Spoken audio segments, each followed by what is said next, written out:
Merci beaucoup, docteur, pour cette brillante présentation. Aujourd'hui, je peux dire que c'est la première conférence que je participe portant sur le leadership. Et je pense que la présentation m'a permis d'avoir une meilleure compréhension de ce que c'est le leadership. Dans votre présentation, vous avez mentionné sur les piliers du leadership la vision. Si on l'adapte par rapport à nos réalités africaines, bon, vous avez donné pas mal d'exemples concernant l'autorité, les nominations pour le prestige qui l'accompagnent. En occupant ce genre de responsabilité, en voulant être un leader ayant une vision, j'ai constaté que généralement, la vision n'est pas adaptée ou la société n'est pas prête à adopter cette vision-là. Par exemple, un exemple tout concret, on vous nomme un ministre, pratiquement toute la famille conçoit cela comme une récompense. Même si vous dites que je suis un leader, il faudrait que tout le monde s'en profite, pas juste une partie de la famille, ainsi de suite. Je pense que généralement, la société n'est pas prête à adopter ce genre de vision. Maintenant, est-ce qu'on peut être, ma question c'est, est-ce qu'on peut être leader ayant une vision dont la société n'est pas prête à adopter? C'est ça la question. Je vous remercie. Bon, il y a une époque où j'étais riche. Il y a une époque où j'étais riche. J'ai travaillé avec un jeune et 2 ans après, il m'a dit non, monsieur, il faut qu'on rentre dans les crypto-monnaies. Il y a 10 ans, c'est là.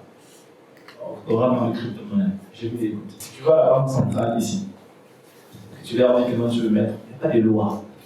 Il n'y a aucune loi. Comment veux-tu qu'on puisse développer ces services? C'est sur le plan juridique, comment on va supporter ça?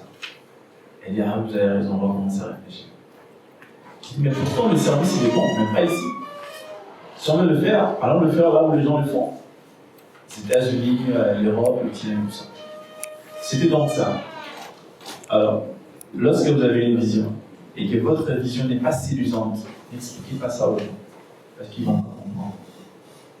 Quand je parle de la vision du leader, il faut que votre vision soit séduisante, et quand je parle des contextes, il faut que cette vision s'adapte véritablement à ce qui se passe dans votre environnement. C'est pour ça que vous avez vu dans le schéma que je fais, je parlais du social, de l'environnement et de l'économie. Comment vous voulez avoir une vision qui n'a rien à voir avec ce qui se passe? Un exemple simple, moi ça je peux le dire comme ça. Il y a une époque où on a voulu discuter et travailler avec Nestlé.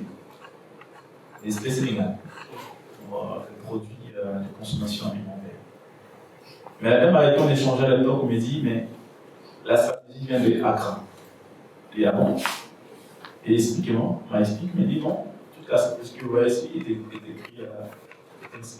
écrite à Accra, au Ghana.